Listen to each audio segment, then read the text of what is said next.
So this is full of my beautiful beer. It's flat at the moment and we've left enough headspace there for the carbonation, but something might have sneaked in there. Might be a little oxygen in there, isn't it? Yep, so what we're going to do is we're going to purge this keg and push any oxygen out that may still be in there.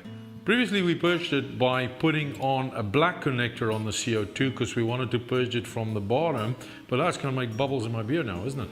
Yep. So what we want to do now is we want to add the gas from the top. So we'll have to change the connection from the... I have one for you.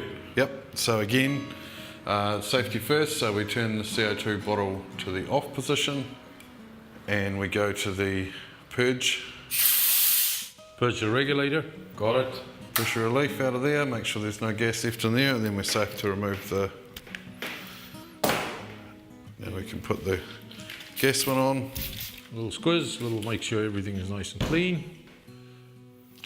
And then we turn our gas bottle back on. What pressure do I use to purge this?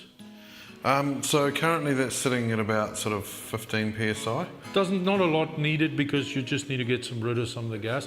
Right, the good thing is you need to make sure it goes on the gas connector, right? Yep, so we want to make sure it goes on the import. Click that on there. And then we do the same as we did before where we just... And this is important because if you overfilled your keg, this is where it's getting messy, I know. Yeah, you end up with beer coming up out through the pressure relief. That should be enough. Awesome, good. Big question, is this now carbonated? No. No? No. Come on, man. Level with me. I'd like to have some carbonated beer. What's next? So what we have to do now is move it into your kegerator or your fridge or whatever you're carbonating in. So your kegerator would have a line through the back of it which has one of these on it. You put it in there and attach it.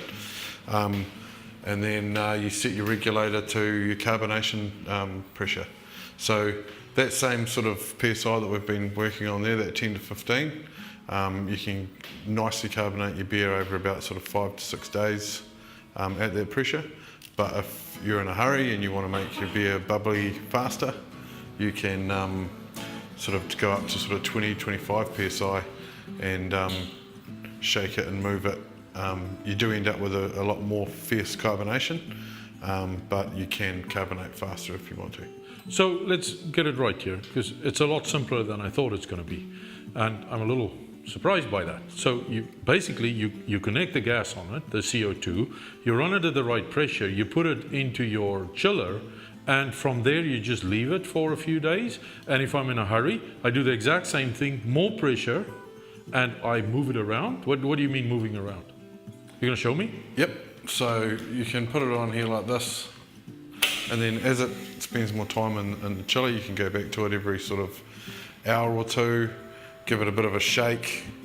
You can take that off, and as the CO2 dissolves in the beer, it will make more room in here to be able to add more gas. So you can shake that up like that. Can I over-carbonate my beer? Yes, you can. Right. So you want to make sure that you have a good balance of carbonation in your beer. There's various things online that you can look at that will tell you the temperature of your fridge versus the pressure that you should have to be able to make a good carbonated beer that you can pour.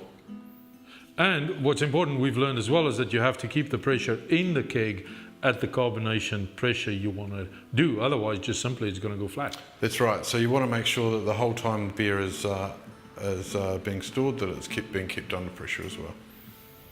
Buddy, I need a drink. I don't know about you. I'm hoping this is not going to take as long as it should. I'm going to give it a bit of a shake and then we're going to pour a beer.